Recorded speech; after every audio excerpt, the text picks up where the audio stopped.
Oh, In okay, I got it. progress. I got Ta-da! Here they are. I got it. Come Look on at it. in. Come Looks on in, good. Morgan Vargas. Whoops. Eileen Whoops. Adler. Come on Whoops. in. Whoops. Whoops. Julia Rose. Whoops. Hey, Suzanne. This should be way, way more practice. Leslie Leonard is in the house.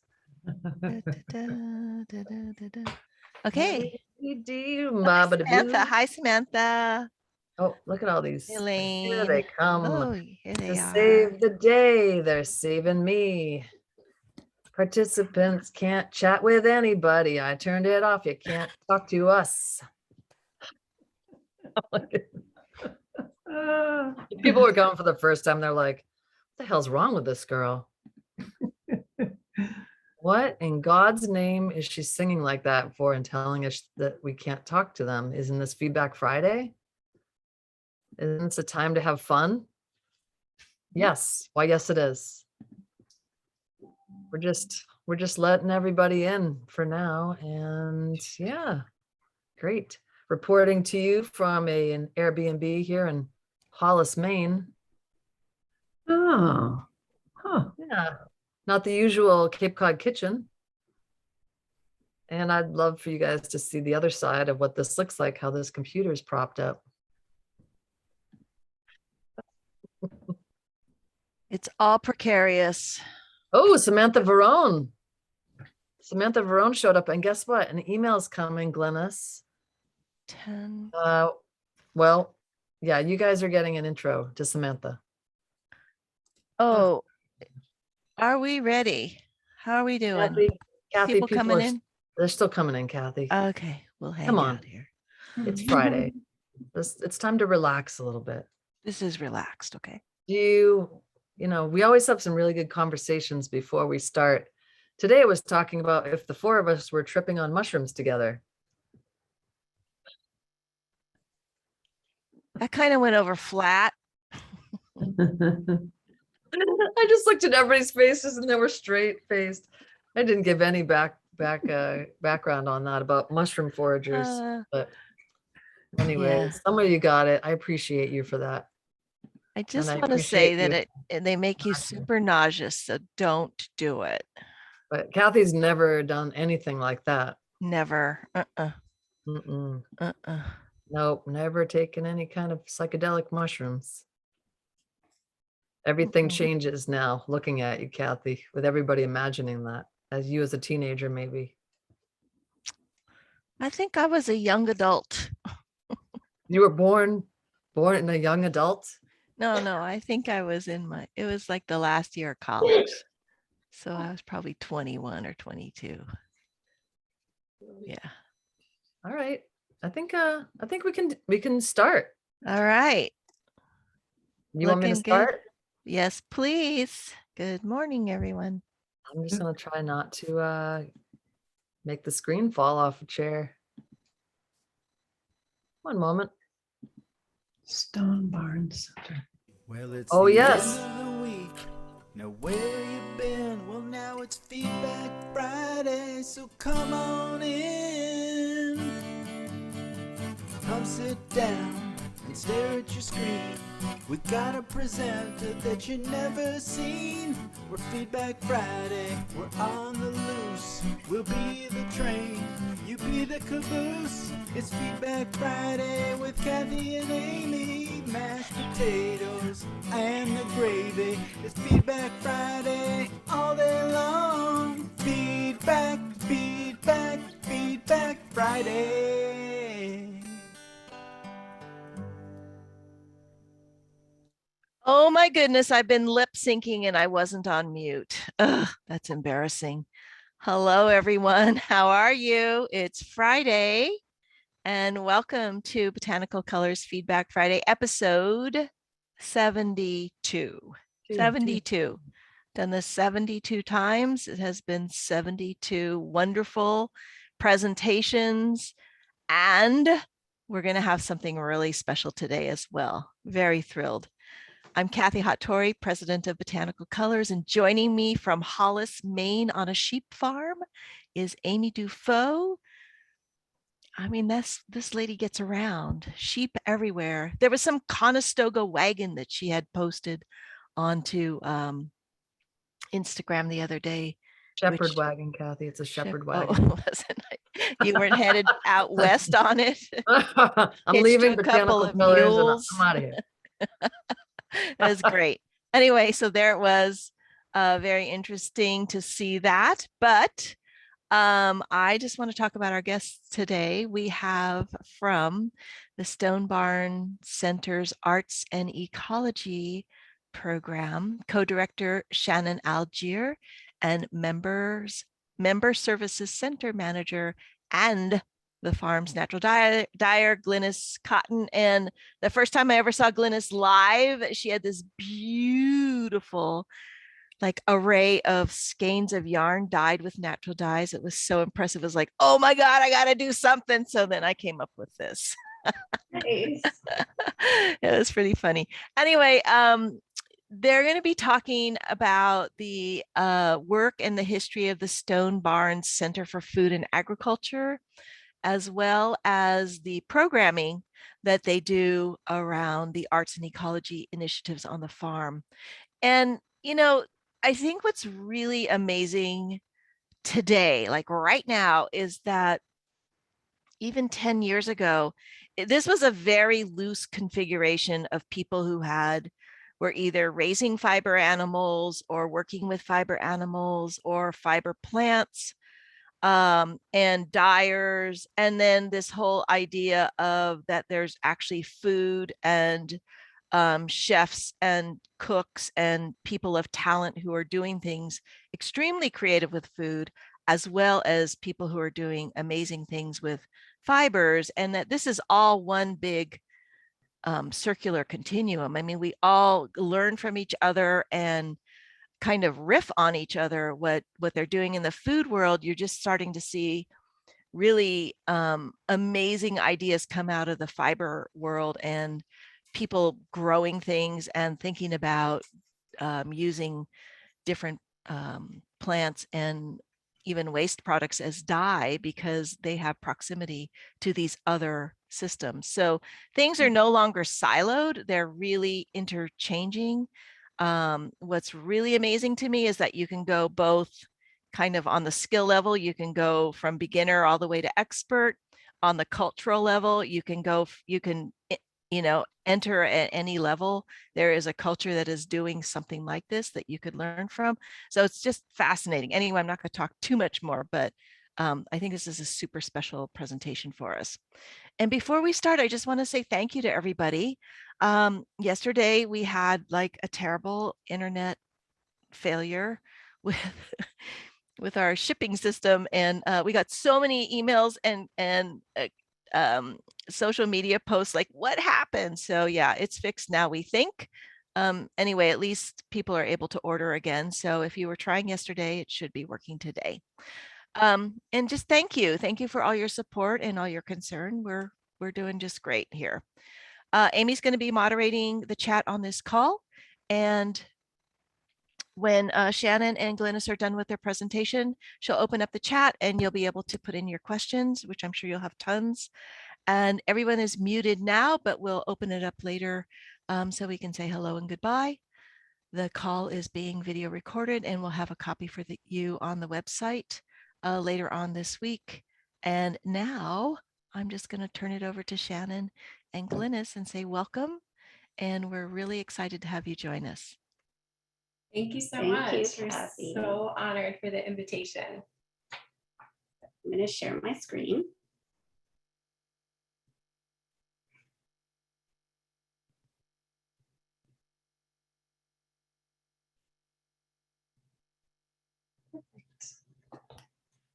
Okay, I'm just gonna start us off and introduce a little bit of background information about this amazing place that Glynis and I are fortunate enough to work for and be part of. Essentially, the Stone Barn Center for Food and Agriculture is very much a collaborative agricultural and gastronomic experiment. I love what Kathy was saying about just acknowledging the true hub that exists in a supply chain. And that's what we celebrate here, is serving as a hub to bring together chefs and farmers, educators, advocates and artisans, and diners together to just really think about and acknowledge and maybe innovate around what is an ecological food culture. Yeah.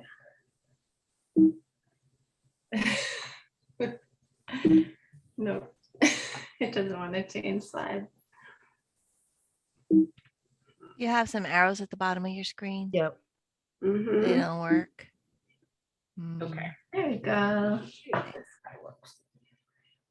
Yes, so this dynamic campus, we're centered just outside New York City, maybe about 30 minutes outside of the city. And the land that we're on was originally stewarded by the Wappinger and Lenape tribes, and then later came under Dutch colonization. Then in 1929, the Rockefeller family purchased the property and built these incredibly beautiful stone structures. And their intention was to build a working, a thriving, diverse farm that would support the family. So it's been in agricultural stewardship for quite some time. Then in about the late 1990s, David Rockefeller and his daughter Peggy wished to sort of revive the property and the farm, but also find a way to make it accessible to the public.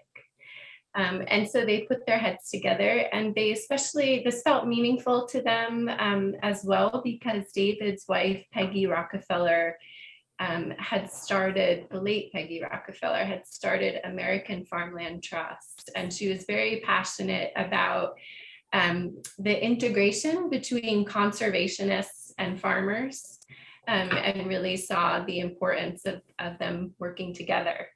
So Peggy and David sort of planted the seed of a concept that was embracing agricultural heritage and an education center for the public. And they began to form an advisory board. And on the advisory board was the very dynamic Barber family, owners of the Blue Hill restaurant. And I think that's when the true magic and potential of this place began to spark, because of their commitment to agriculture and restaurant and hospitality. And what they brought to that vision is truly the work of what we're seeing today, about 2 decades into our work together, is just a place that is a real nest for an intimate relationship and collaboration between a chef and a farmer. And then from that work, all of the many artisans, educators, and advocates that are part of that community of thinking. And I think we have a slide with the restaurant. There it is, so beautiful. I think what's so incredible about the Barber family is, they,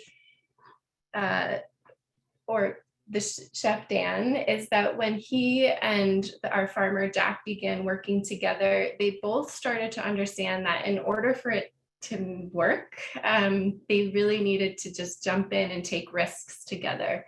And I really highlight that, because when we're working, whether artisans, consumers, the way that we're working with land stewards and farmers is truly, you kind of have to go in with 2 feet to really help to support and solve problems and look at ways that we're going to move towards a more sustainable supply chain. So Dan basically threw the menu out right away and said, all right, let's get into this together.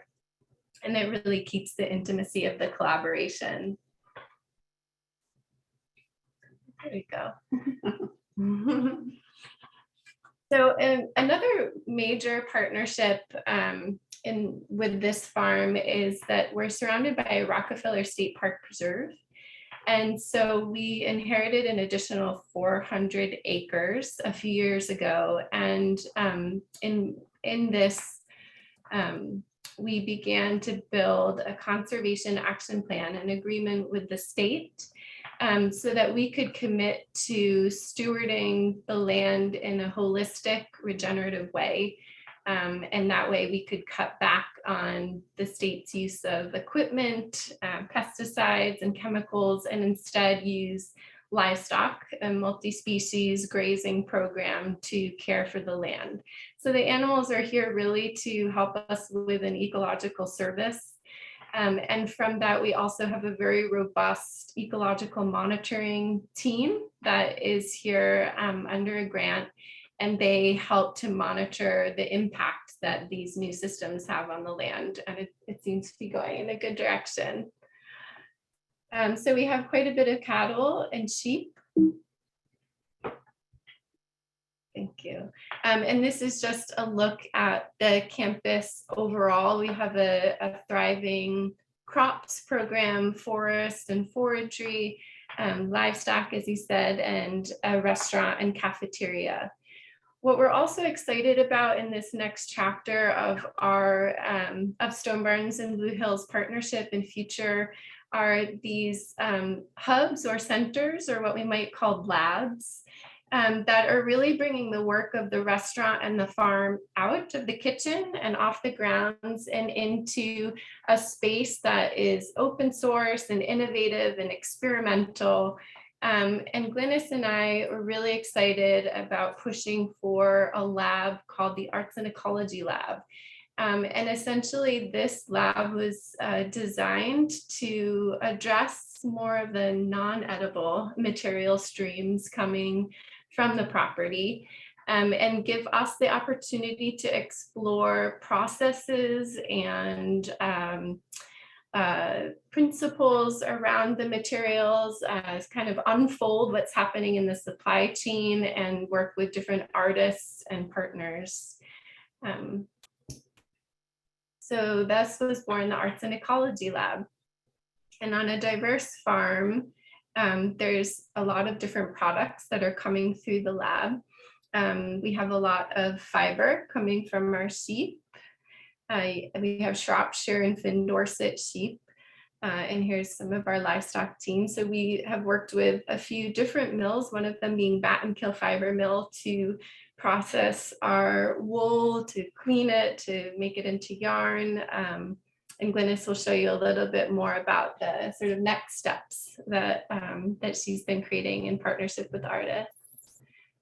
So, you know, as a nonprofit, it's very, we are definitely a robust educational center. We have a lot of different programs that we're circling through. And again, I think you'll go into some more detail about those today. Did you want to talk about this kit? This is a fiber kit, a dye fiber kit that we put together for members and visitors to purchase. So there's some madder and alum and a great text of instructions how to do some felting and some dyeing with our wool.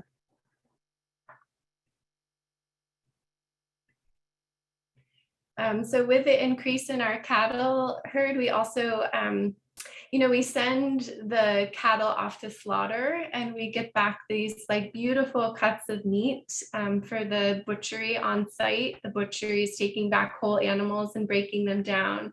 But there's a whole host of other materials, and the Arts and Ecology Lab is very much focused on the zero waste initiative of nose to tail. And so with the cattle, we also have much more hide. So we're partnering with a really incredible processing mill in Montgomery, New York, Pergamena Leather. I'm really impressed. The craft of tanning has been in their family for about 500 years. And they have a non-chemical vegetable tan facility in Montgomery, New York. And they've introduced us to some pretty incredible leather workers. So we're doing some product development with some of those pieces you can see on the screen. And then bone and tallow are also some things that are coming from the cattle. So we have the great fortune of partnering with a potter and ceramicist, Greg Moore, and he has been creating bone china out of the bone. And that is just the most exquisite piece.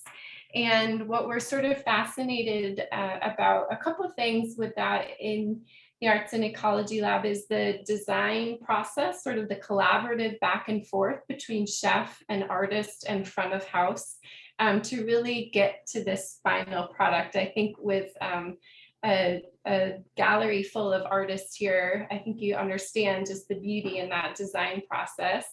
But also the fact that when he was using the cattle from the regeneratively raised grass-fed, the bones from the grass-fed cattle, he definitely felt a material medium difference, and then partnered with another university professor in forensics to kind of unlock why he was getting such different results from the different materials. And they were able to hone in on a very specific mineral deficiency in the factory raised. And we're very excited about that because intuitively we know regenerative ecological farming practices are an important direction for us as a planet. But to know that also the material itself is proven around the quality. And the same with our tallow. We're working with artists to help us make tallow candles and soaps.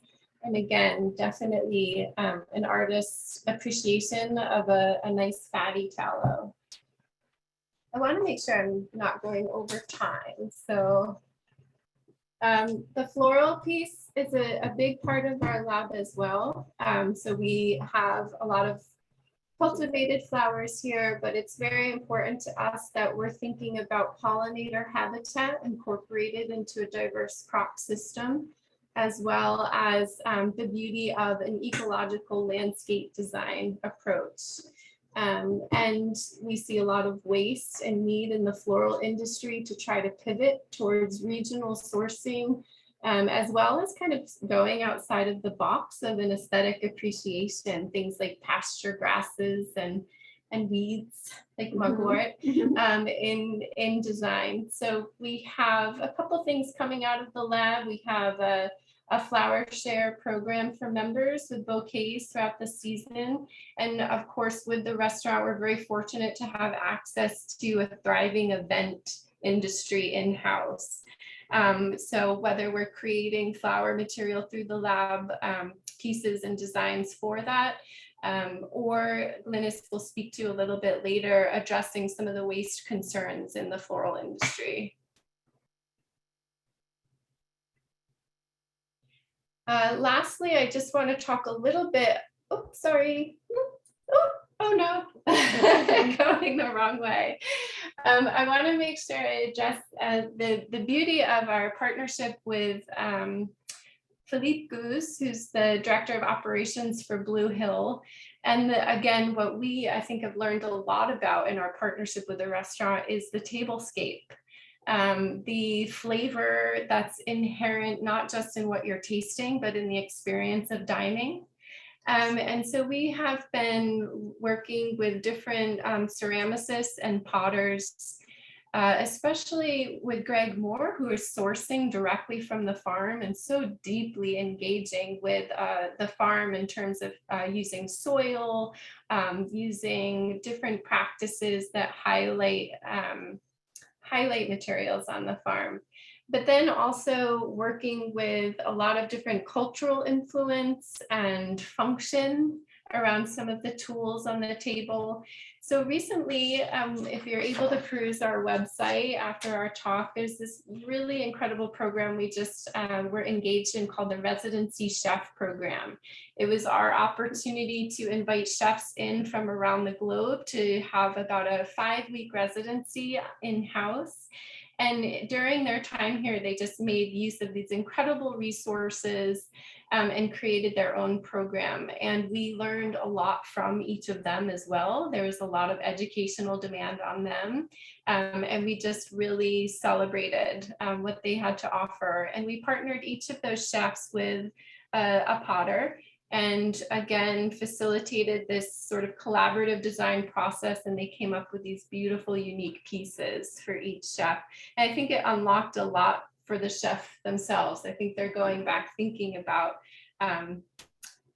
thinking about that tablescapes a little bit differently. So that's just an introduction to some of the guilds of the Arts and Ecology Lab, but it is my great honor to introduce Glynis now. Glynis has truly followed a passion, and because of that, she has brought so much artistry, networking and partnerships and beauty to this lab, and we're really excited about the Botanical Dye Guild. Thank you, Shannon. Hi, I'm Glynis Cotton. I'm a manager here at the Stone Barn Center. I've been here for about 6 years, and I'm a kind of a trained artist.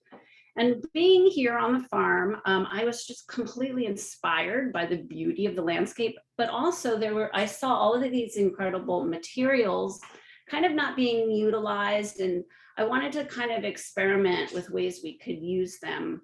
Some of the botanicals and things, and as it kind of aligned with my own practice of learning how to botanically dye. So for instance, in the kitchen, there's tons of onion skins, so I'd have the chefs save them for me. So there's a lot that you can use, kitchen waste you can use to dye with. So that is our wool dyed.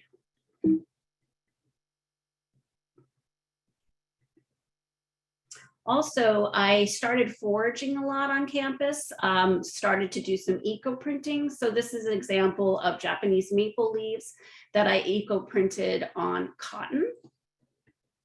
Another example of some of my foraging efforts with sumac, which is really high in tannin and a wonderful dye product, another eco-print. And then I started to see that there was so much floral waste happening from the multitude of events. So I started to jump in the compost and dig out all this incredible floral supplies because they were just so beautiful. And I started to experiment with those. So for instance, here's some dahlias I collected that were just getting composted. And I would either use them as a dye fresh, or sometimes I use them frozen, or we would dry them out. So here's an example of dahlias that I used. On the bottom right is a bundle dye with dahlias. In the upper right is a dahlia field that we have.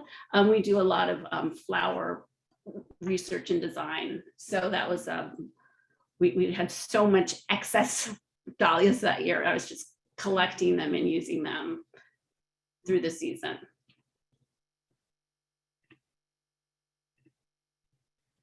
We are also growing experimenting with growing a lot of fruit-bearing plants that usually grow in warmer climates, but with the oncoming climate change, we're experimenting with how they do here. So we grow pawpaws and persimmons.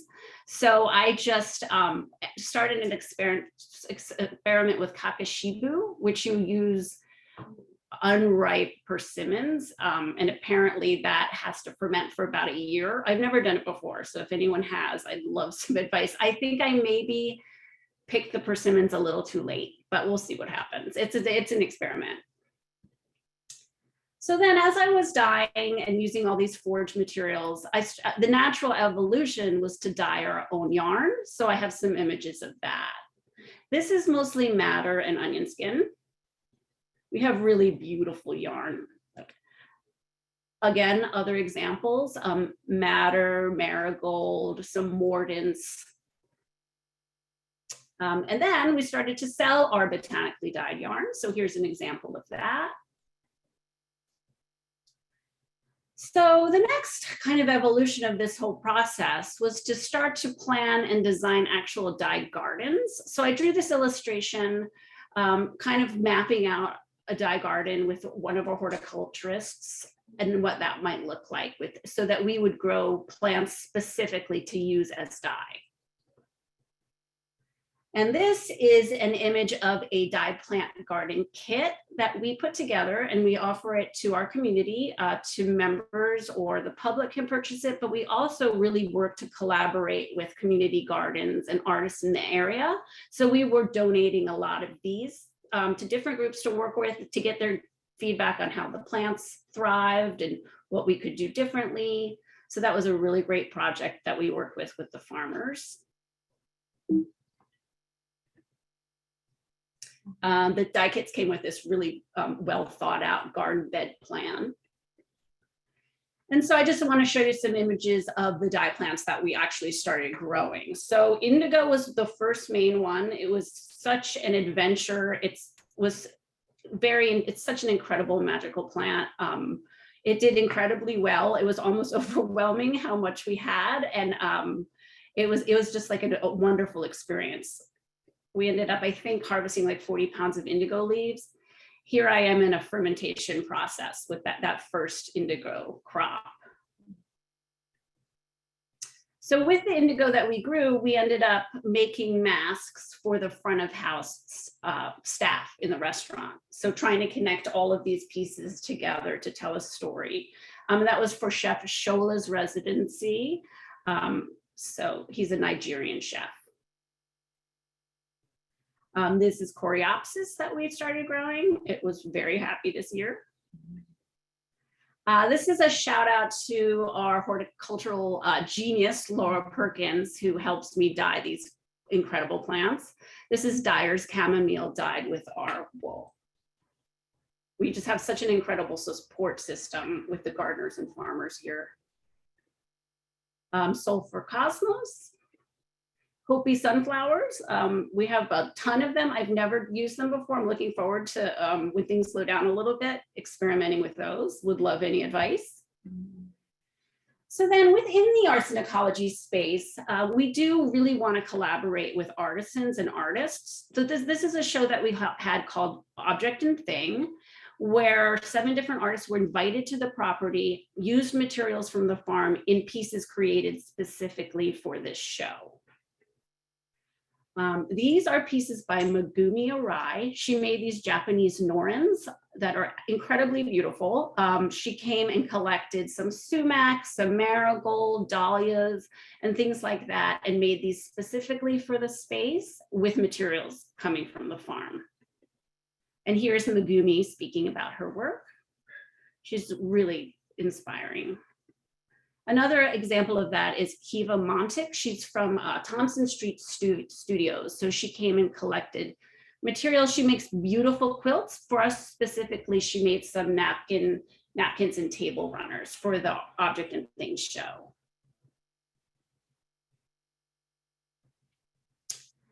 This was a fun project that I worked with Philippe designed this. This was a pride installation in our then gallery space.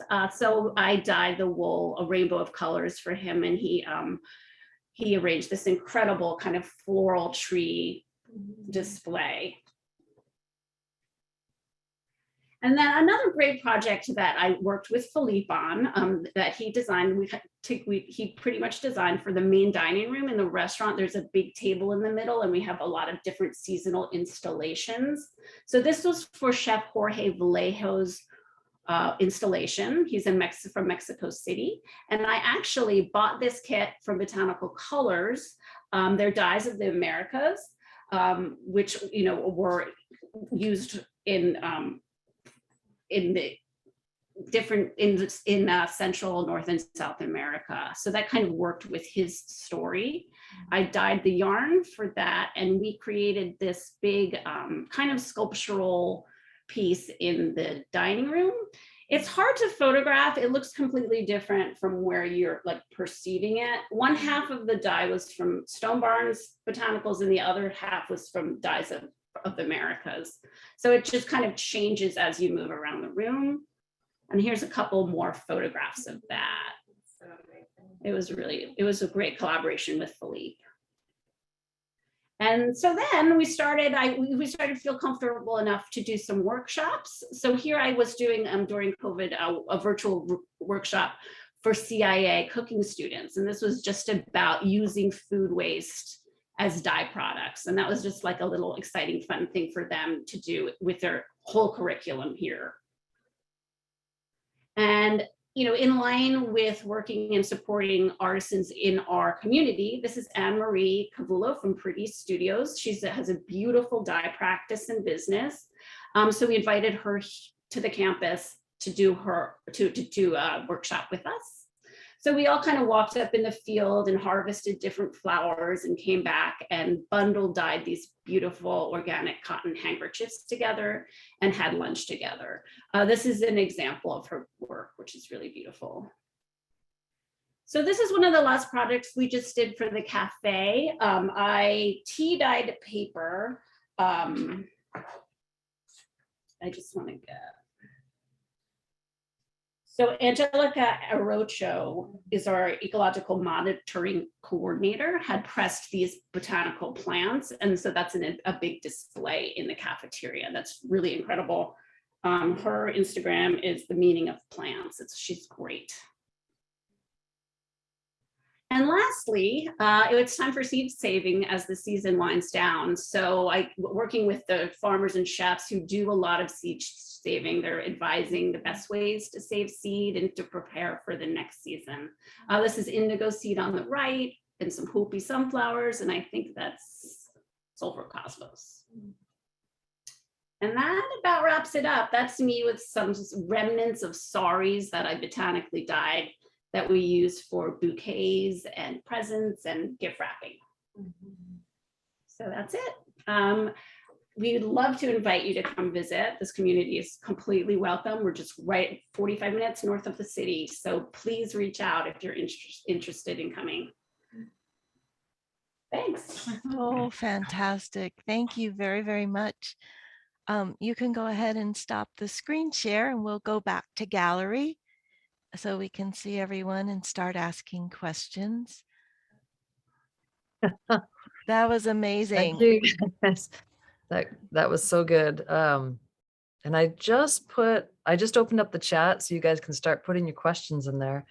And I did put the link for the Dyes of the Americas sampler in the chat just now too, if you're interested in it. Okay, let's see. Before we go into questions, I guess I just want to reiterate, I love what the story you were able to tell is really truly showing just the different layers of projects that are happening, both our own internal experiments, education, dining experience, collaboration, and partnerships with artists. So I love that you were able to show that. So that whole arc today. Thank you. Yeah, you guys are doing a great job. And I know having gone to that space and seeing the Norin hanging and seeing the pottery and seeing all those relationships between the people who are there, like chefs and residents alongside the artists.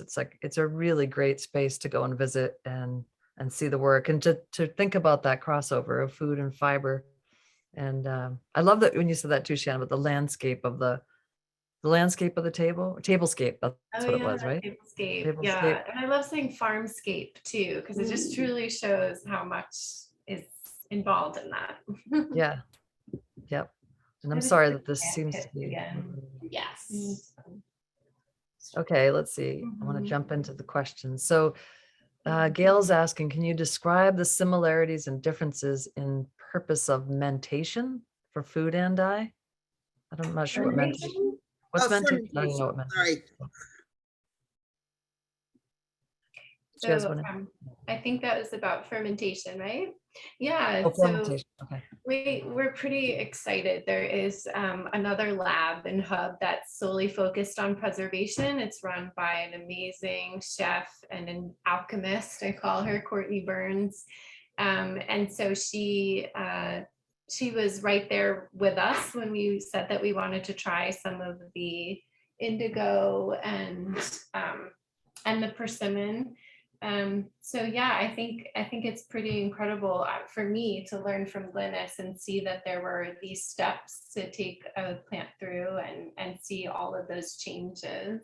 Yeah, even just drying plants out is a form of preservation. So our labs kind of cross-pollinate and inform, and I go to her for advice. When I was kind of knee deep in this indigo extraction, which was the first time I did it, she was so helpful. And I've learned so much from her because there's a lot of very similar practices in fermentation preservation in dye and food. Yeah, we do so much on the farm too. Like we do a pig ferment. We do some fermentation processes with grains for our pig feed, which are totally waste fed pigs. And we also do some fermentation with different herbs for crop sprays, like a nettle ferment. And so lots of, it's kind of, fermentation is definitely spread out across the campus and in a lot of different ways. Mm. I know, I'm sure a lot of people who are watching have had their own sort of maybe fermentations they hadn't planned on in their dye vats. Yeah. Yeah. The lids Thank you. left on things and walked away from that, but that actually suddenly you get these really cool colors that, you know, you do the first day and then 30 days later, like, wow, this smells like penicillin, but wow, that color, it's amazing. Nice. Oh, here's one from Kathy Atori. Can you explain bone china? I'm super intrigued.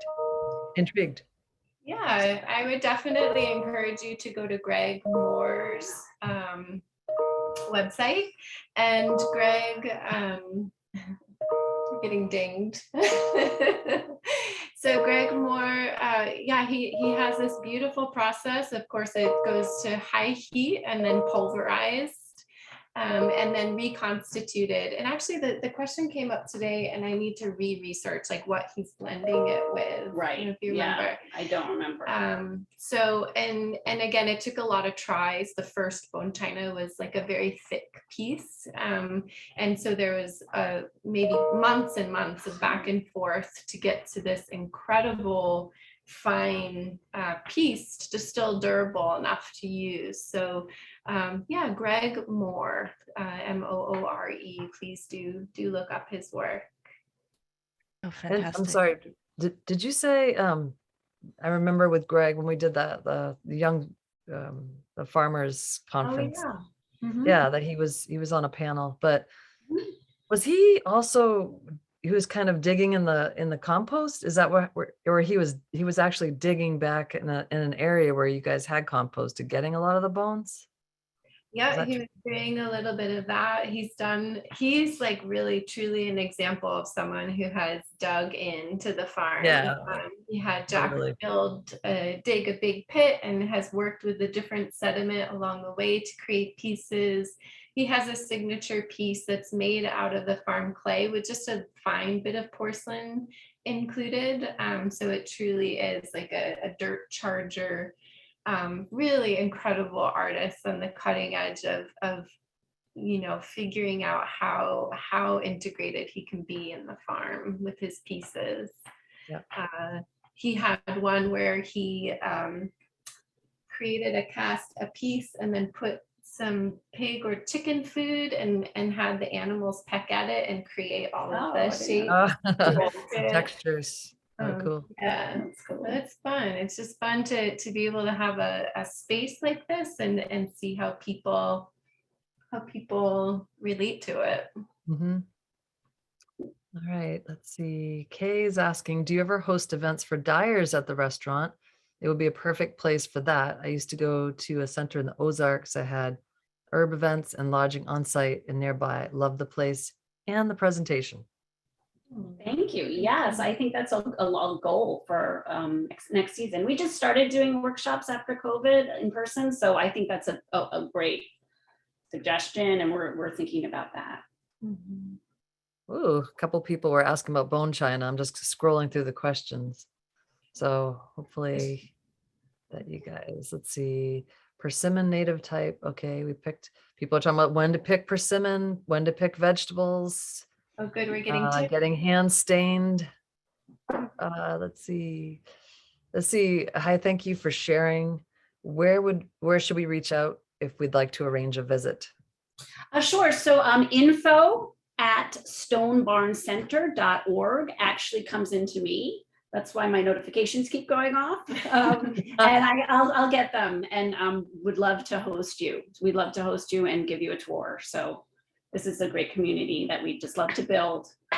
So either that or Shannon A@stonebarncenter.org. Okay. And I'll put all these things, I'll put all the links. I'll get everything from you, and people, you know, asking about Greg too, just get Greg's link and plop it in there too when I get the video up. Okay, Margarita is asking, do you combine dye plants with food, or do you have a dye garden separate from the veggie gardens? Oh, that's a great question. So, yeah, we're really excited. You know, I just feel like Glynis, you can see Glynis's passion flowering and blooming all over the Nice. property. It's made the perennial spaces so much more gorgeous. It's just incorporated into ornamental areas. And then in our crops cultivated areas, it depends. Some of them are annuals. So some of them we've grown as an annual row crop, like the sunflowers, and others are more incorporated into the perennial pollinator spaces. And then I love that question about food. So yeah, you know, we are cultivating on about 7 to 10, 6 acres and then grain. So we do have a pretty intensive cropping system, but the diversity and the intercropping and the rotations with flowering plants is a very important part of that. And then food itself, there's this a whole beverage department at the restaurant, and we love to collaborate with them. They're always creating infusions out of flowers and herbs, and they love to work with us on things that would color up different infusions and botanical beverages as well. So something like malva. Oh yeah, I just realized one of my slides didn't come up of Nebula Carrot, which is this dark purple hairy carrot. I don't know. Oh, yeah, that was like the they're best picture. wonderful. It didn't come through. I don't know, and also my marigold picture didn't come through. So there are these incredible carrots that give you this almost black purple dye. They're really rich in anthocyanin. I'm pronouncing that right. Yeah, so they're high in antioxidants, but they're like a vegetable that I love to use to dye with. And marigolds we plant all around the crop beds, the food crop beds, because they're a deer deterrent and they're also a great pollinator. So there's so much crossover. Yeah, I love it. Okay, do you get mordants from the farm as well, or do you still need inputs from outside the farm? So I'll use something like sumac. I have a little rust farm that Laura brings me bits of rusty metal. So I have them kind of in a jar that I experiment with in vinegar. It just kind of lives in the lab.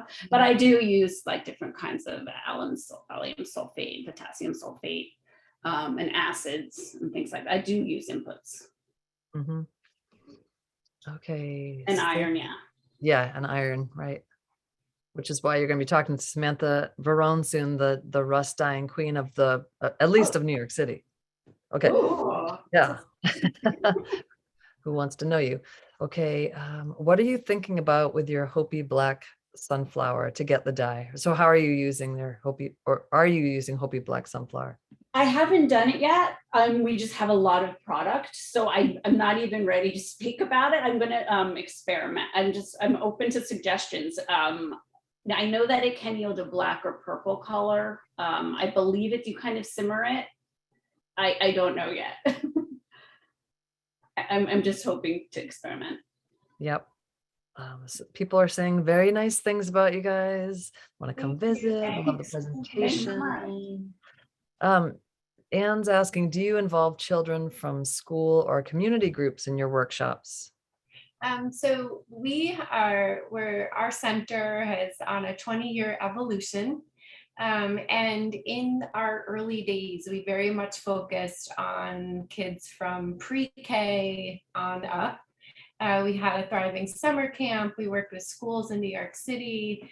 And through the years, I was maybe a handful of years ago, we just decided that there are enough of the regional centers that can kind of pick that up. And we began to cinch up our curriculum base a little bit and actually created a high school curriculum. And then have just kind of leaned into our adult programming. But with our community garden, collaborations with community gardens, when we're going in to work with them, we're definitely working with a diverse multi-generational age group. We'll see where we go in the future. I think that's a beautiful thing about an organization. I've seen so many evolutions, and it really is thriving because of that agility. So let's see. Yeah, so many places you can go when you are talking about food and fiber. I was going to ask you a question, but I'm going to lead you into it with this one. So Kay is saying you're close enough to New York City to get interns from FIT who has, or at least had a dye garden or others. Also, some of the designers would definitely be interested in what you are doing, as you probably know.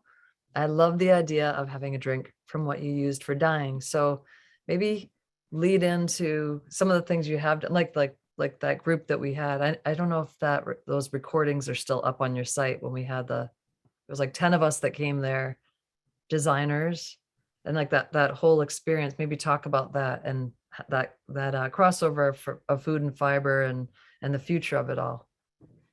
Sure. Yeah, that was a really exciting group.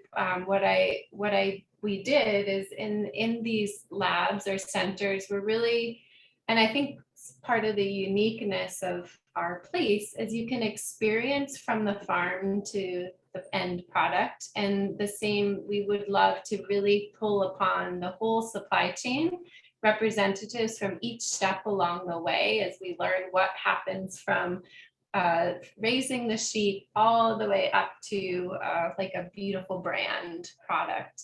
And so we had the great opportunity to create a textile day around our sheep shearing event. And we were very honored that Amy came to see us. And we had our farmers, we had our Mary Jean Packer from Battenkill Fiber Mill. We had some colorants, Amy, we had really interesting group of designers and advocates. I'm probably leaving someone out, but it was just, I think what was so special is if we're going to be thinking about sustainability in the supply chain or how to support regional economies, there's a lot of problem solving to do. And so it was really special to get representatives around a table to talk about their different perspectives. What did I leave out? Yeah, I think that covered. There were different tracks you could do. One was fiber and one was more butchery food related. So there was that option. And then there was like a crossover meal that brought all those pieces together. Yeah.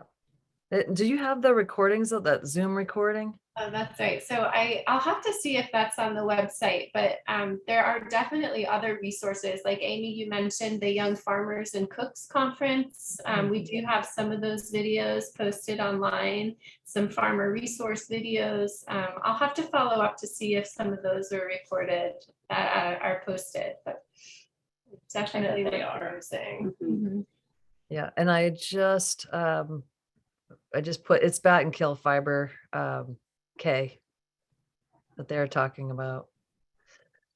And then of course I have to mention Laura Sansone of New York Textile Lab. And I'm so sorry that I'm forgetting And her actually 1111 her carbon farm plan, her carbon farm network, which is so exciting.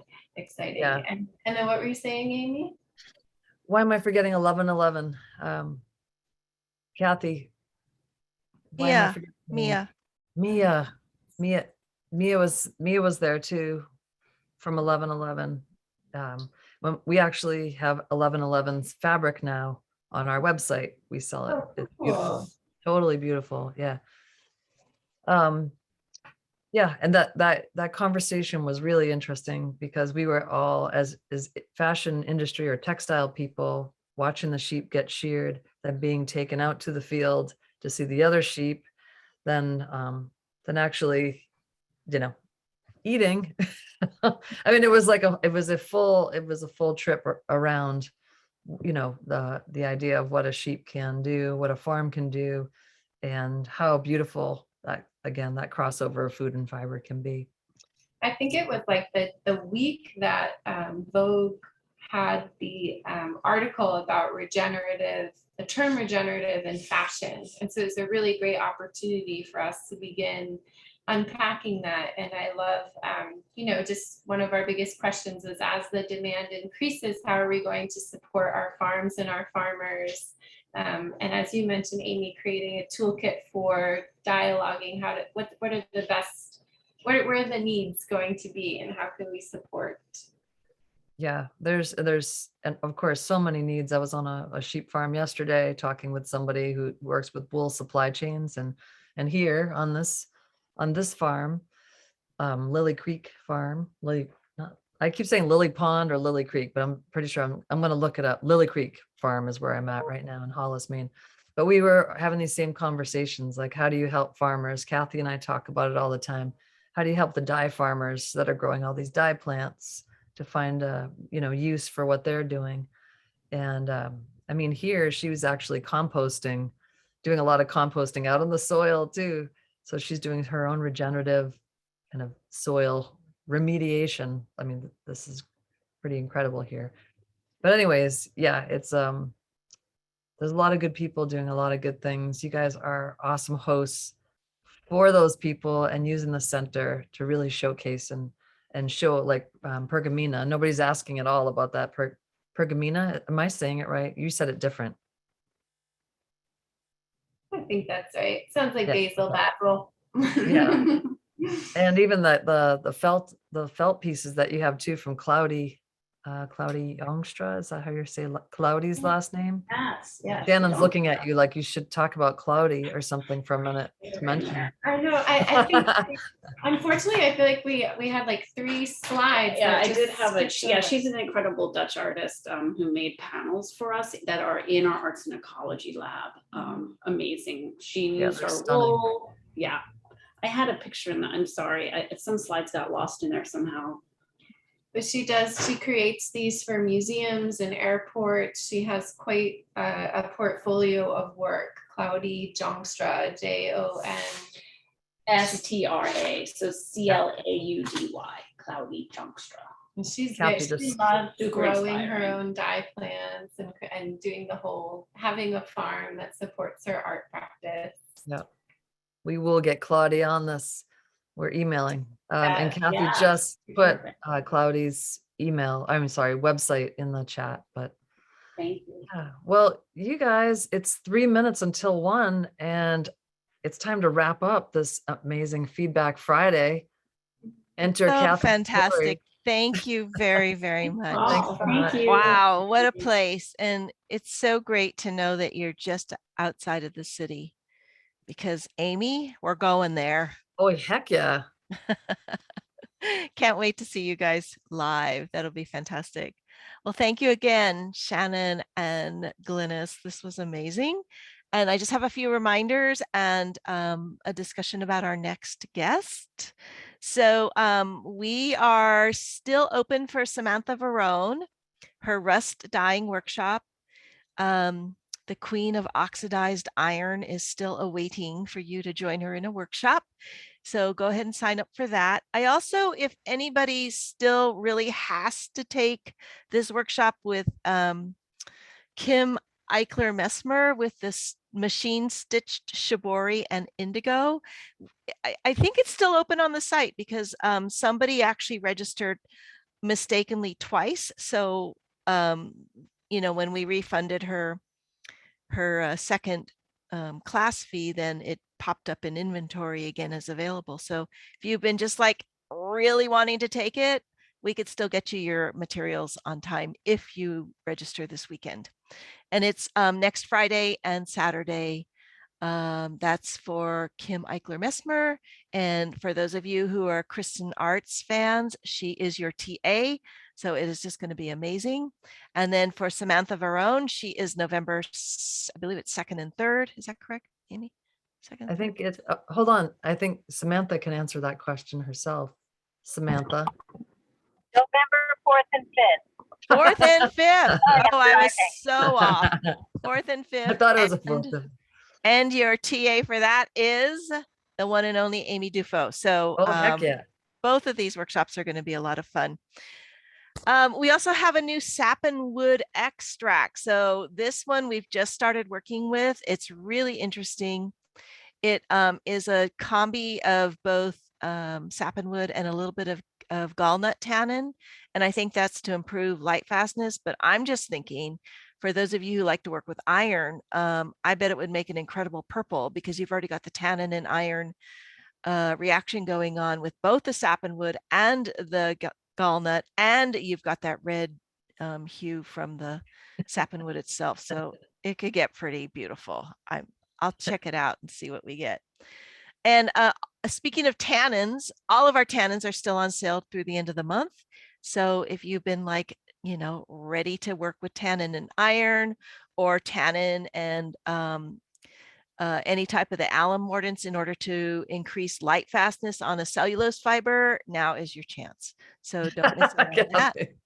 What? I know. This sounded funny.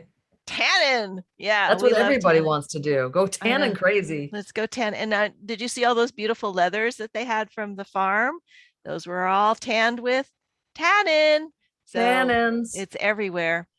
But let me just talk about our next guest, Rosalind Wyatt from the United Kingdom. She must be from England, right? Yeah.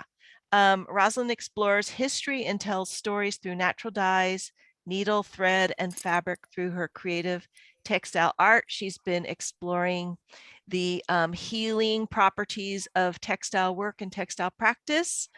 And she's taught and collaborated for many incredible organizations like the Victoria and Albert Museum, wow, London Craft Week, BBC, and Kew Garden. We are so excited to welcome her. And Amy, when is that? Sorry, I was just getting her website, which I am now putting in the chat.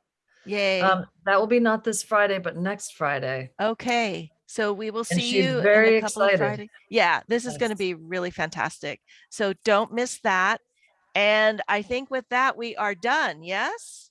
We are. Okay, so let's unmute. Everybody say hello and goodbye. And Glynis Bye. and Shannon, again, thank you so much. Thanks so much, you guys. Thank Thank you. you. It was great. You say hi, you. Mom. That's cute. Fantastic. Hey, Mom. Thanks, Goodness, my Mom. mom's here. Hello. Hi. I hear Hi. her. Yes. I hear her. Good I'm to see Glynis's everyone. mom. Glynis's This was mom. very, very interesting. I'm a painter, but this was Oh, very great. interesting. Fantastic. Oh, Carolyn Cotton. That's Yeah, the that's mom. me. She's a painter. There's Mom. Hey, Mom. I'm really impressed with all that you do there. I mean, it's amazing how you experiment and you grow and you change. And I think that's one of the best things that you do, is that you're always open to, in both the food and the dyeing, open to change and learning and starting new things. I'm majorly impressed. Major. So nice to hear. Yeah. Come visit. It's such a great time to be able to like think about fiber, food. I mean, what other, there are very few other things that are like so much fun, right? Food and fiber. There is no other life besides food and fiber. Yeah, that's right. Table, So good. the different dishes, All right. the atmosphere, All right. that's amazing. And hi, Diane Becker. I see you sneaking in over there. Hi, Diane. All right, you I guys. was doing tannins in another part of the world, and so Right. I'm going to have to see the video because I kind of got there just in time for the closing. But yeah, Oh. tannins are a thing. Tannins They're are a a thing. thing. They're You know, everywhere. things. Yep. All right, Amy, I gotta go. Well, I gotta go too. All to right. Drive But- north, even northern Maine. Oh, Yes. Oh, you're going to northern Maine. I'm going even Right, more north. Further now. north. Okay. I'm well, taking that sheep wagon. I'm going in the sheep wagon, Kathy. the Conestoga. Okay, Yeah. great. Yeah. Bye. All right. All right. Bye. I'm gonna stop the All right. record. Well, Godspeed, Amy. I'm Bye, gonna stop that- guys. Stopping the Thank Thank you so recording. much. Have a Thank lovely you,